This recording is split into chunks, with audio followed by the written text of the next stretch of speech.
Taliban regime की Bagram airbase पर फौजी साजो सामान की तैयारी से मुतालिका प्रोपेगेंडा अमरीकी जरीदे ने बेनकाब कर दिया है। वाशिंगटन पोस्ट के मुताबिक सेटेलाइट तस्वीर और शवाहिद से साबित होता है कि तालिबान रिजीम की बगराम एयरबेस पर जंगी तैयारों और बख्तरबंद गाड़ियों की तैयारी में हकीकत नहीं।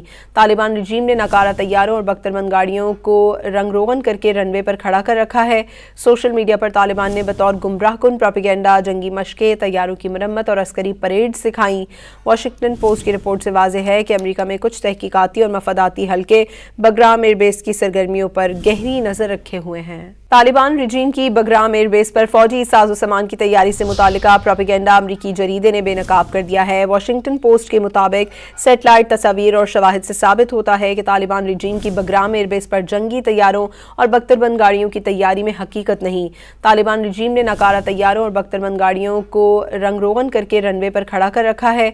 सोशल मीडिया पर तालिबान ने बतौर गुमराहकुन प्रोपेगेंडा जंगी मशकें, तैयारों की मरम्मत और अस्करी परेड सिखाई। वाशिंगटन पोस्ट की रिपोर्ट से वाज़ेह है कि अमेरिका में कुछ तहकीकाती और मफादाती हल्के बगराम एयरबेस की सरगर्मियों पर गहरी नजर रखे हुए हैं।